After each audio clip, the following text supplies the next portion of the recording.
அப்படின்னா எவ்வளோ மணி நேரம் இன்றைக்கி ஜெபம் பண்ணீங்கன்னு கேட்டால் 1 மணி நேரம்ன்றாங்க, 1.5 மணி நேரம் ஜெபம் பண்ணுறாங்க.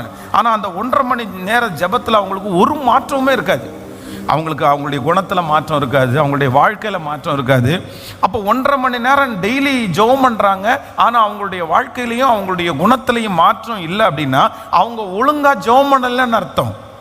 ஸோ ஒழுங்காக சரியான ஒரு ஜெபத்தை ஏறெடுக்கிற ஒரு தேவனுடைய பிள்ளை கண்டிப்பாக மாறி தான் ஆகணும், கண்டிப்பாக அற்புதம் அவன் பெற்றுக்கொண்டு தான் ஆகணும்.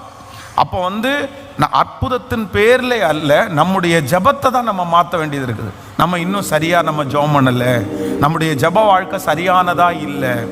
அப்போ இப்போ எங்களுடைய நான் பிலீவராக இருக்கும்போது எங்களுடைய ஊரில் பார்த்தீங்க அப்படின்னு சொன்னால் அத்தனை வயசானவங்க காலையில் ஒரு 10 மணிக்கு சர்ச்சுக்கு போயிட்டாங்கன்னா அவங்களுக்கு வேறு எந்த வேலையும் இருக்காது. அப்படியே உட்காந்து ஜெபம் பண்ணிகிட்டே இருப்பாங்க, ஆடி ஆடி ஆடி ஆடி ஜெபம் பண்ணுவாங்க. ஆனால் ஒரு 3 மணி நேரம் 4 மணி நேரம் ஜெபம் பண்ணுவாங்க. வெளியில் வரும்போது பார்த்தீங்கன்னா அதே ஆள் தான் இருக்கும், அவங்களுக்குள்ள ஒரு மாற்றமுமே இருக்காது.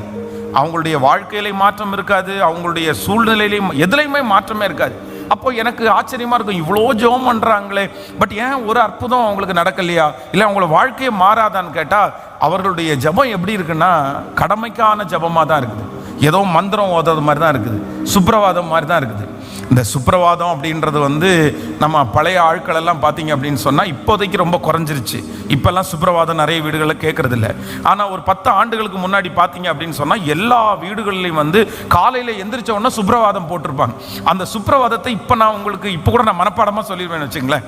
அந்த ராகம் எனக்கு தெரியும் அப்படின்னா அதை பாட முடியும். ஏன்னா சின்ன வயசுலேருந்தே அந்த சுப்ரவாதத்தை கேட்டு கேட்டு கேட்டு கேட்டு கேட்டு அவங்கள நம்ம இது பண்ண முடியாது. அது நம்முடைய காதுகளில் ஏறி நமக்கு நிறைய பதிஞ்சிருச்சு.